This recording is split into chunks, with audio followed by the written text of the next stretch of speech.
আর বাইরে যাওয়ার দরকার নেই। ইচ্ছে হলে বাড়িতেই বানিয়ে ফেলো মোগলাই পরোটা, একদম সুন্দর ঘরোয়া পদ্ধতিতে মুচমুচে মোগলাই পরোটা। ইচ্ছে করলে বাড়িতে বানিয়ে খেয়ে ফেললেই হয়ে গেল, আর রেডি হয়ে বাইরে যাওয়ার দরকার নেই। এখানে নিয়ে নিয়েছি বেশিরভাগটাই কিন্তু আমি আটা, আর ওই অল্প একটু কিন্তু ময়দা নিয়েছি। ময়দাটা ওটা তোমরা যদি চাও শুধু ময়দা দিয়েও করতে পারো, বা তোমরা যদি চাও ময়দাটা স্কিপ করেও করতে পারো।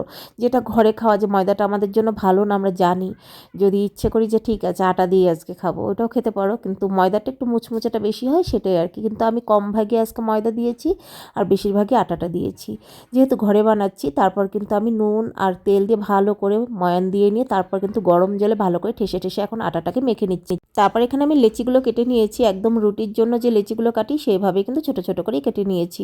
তো দেখো এখানে পেঁয়াজ কুচি একদম ঝুরি ঝুরি করে পেঁয়াজটাও নিয়েছি, আর লঙ্কাটাও কিন্তু ঝিরি ঝিরি করে নিয়েছি। লঙ্কাটা অবশ্যই তোমাদের ঝাল অনুযায়ী। আর এখানে আমি একটা বড় পেঁয়াজ দিয়েছিলাম, আর 3-4টে লঙ্কা দিয়েছিলাম, আর দিয়েছিলাম 5টা ডিম। তোমরা যেরকম বানাবে সেই হিসাবেই কিন্তু তোমরা এই ডিমটা তৈরি করে নিতে পারো। দিয়ে দিলাম নুন, আর তোমরা চাইলে এটার মধ্যে ইচ্ছে করলে অরিগ্যানো, চিলি ফ্লেক্স এগুলোও দিতে পারো। তো আমি সিম্পলভাবেই বানাচ্ছি একদম ঘরোয়া পদ্ধতিতে। দেখো ভালো করে ডিমটাকে ফেটিয়ে নিলাম, তারপর এখানে নিয়ে নিলাম যে আটাটা মেখে রেখেছিলাম সেটাকে নিয়ে নিলাম। একটুখানি আমি আটা দিয়ে দিলাম তার মধ্যে, তোমরা চাইলে তেল দিয়েও সেটাকে বেলে নিতে পারো। একদম রুটির আকারে গোল করে বেলে নিতে হবে।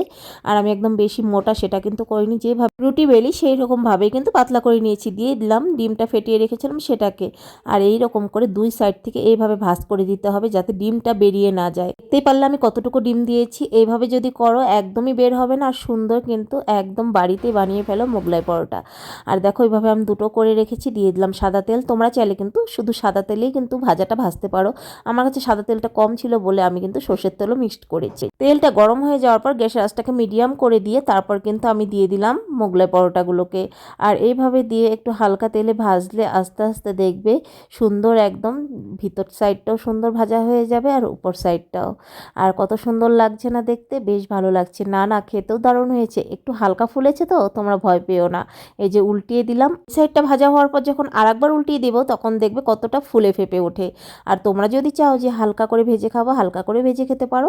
আর তোমরা যদি চাও কড়া করেও ভেজে খেতে পারো। আমাদের বাড়ির আবার সবাই একটু কড়াটাই খেতে ভালোবাসে, তাই কিন্তু আমি কড়া করেই ভেজে নিচ্ছি।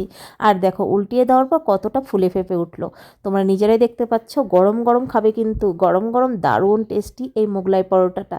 বাস এখন গরম গরম ভেজে নিচ্ছি আর নামিয়ে নিচ্ছি, তারপর গরম গরম সবাইকে সার্ভ করব। সত্যি আজকে আমার মোগলাই পরোটাটা বানাতে কোনো রকম খাটুনি হয়নি, এতটাই সহজভাবে বানিয়েছি। তো আমাদের তো ডিনারের জন্য করেছি আজকে মোগলাই পরোটা। তোমরা চাইলে বিকেলের টিফিনে বা সকালের ব্রেকফাস্টেও কিন্তু বানিয়ে নিতে পারো এই মোগলাই পরোটাটা। একদম সহজ পদ্ধতিতে তোমাদের দেখিয়ে দিলাম। দেখো এই দুটো আবার হালকা করে ভাজছি, বললাম না কেউ কড়া ভালোবাসে কেউ আবার হালকা ভালোবাসে। তার সঙ্গে করে নিয়েছি আলু সয়াবিনের তরকারি।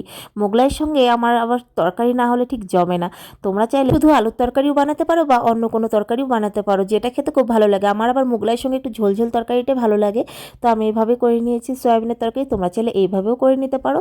তো দেখো একদম গরম গরম এখন সার্ভ করে দেবো। আর আজকের এই সিম্পল মোগলাই রেসিপিটা তোমাদের কেমন লাগলো কমেন্ট করে অবশ্যই জানিও। তোমাদের একটা লাইক আমার অনেকটাই উৎসাহ জাগাবে আরো সুন্দর সুন্দর রেসিপি তোমাদের সঙ্গে শেয়ার করার জন্য। একদম সিম্পল রেসিপি, খেতে দুর্দান্ত, একবার অবশ্যই বাড়িতে ট্রাই করো।